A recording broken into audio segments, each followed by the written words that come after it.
Sermon 220. Delivered after reciting the verse.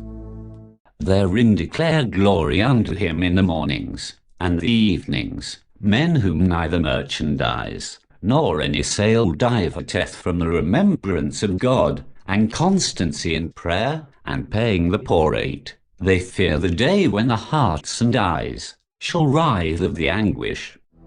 Certainly, God, the glorified, the sublime, has made his remembrance the light for hearts, which hear with its help despite deafness, see with its help despite blindness, and become submissive with its help despite unruliness. In all the periods and times when there were no prophets, there have been persons with whom God, precious are his bounties, whispered through their wits, and spoke through their minds, with the help of the bright awakening of their ears, eyes and hearts. They keep reminding others of the remembrance of the days of God, and making others feel fear for him like guide points in wildernesses. Whoever adopts the middle way, they praise his ways, and give him the tidings of deliverance. But whoever goes right and left, they vilify his ways, and frighten him with ruin.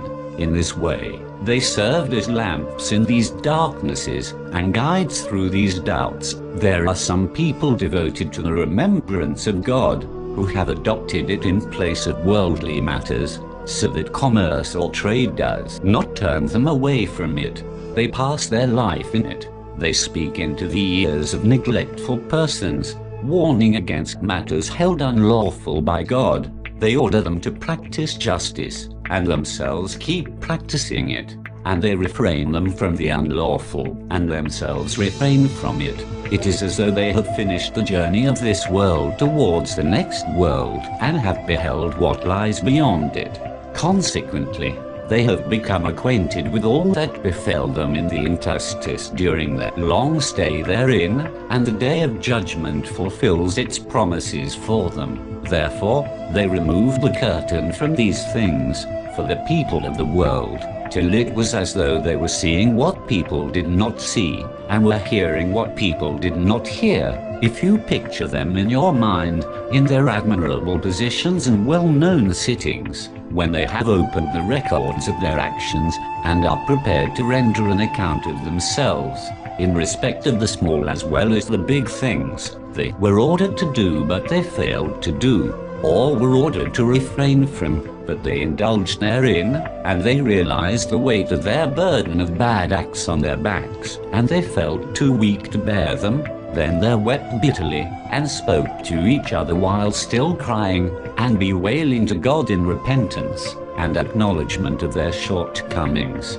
You would find them to be emblems of guidance, and lamps in darkness. Angels would be surrounding them, peace would be descending upon them, the doors of the sky would be open for them, and positions of honor would be assigned to them, in the place of which God had informed them. Therefore, he has appreciated their actions, and praised their position. They call him, and breathe in the air of forgiveness. They are ever needy of his bounty, and remain humble before his greatness. The length of their grief has pained their hearts, and the length of weeping their eaves. They knock at every door of inclination towards God. They ask him whom generosity does not make destitute, and from whom those who approach him do not get disappointed.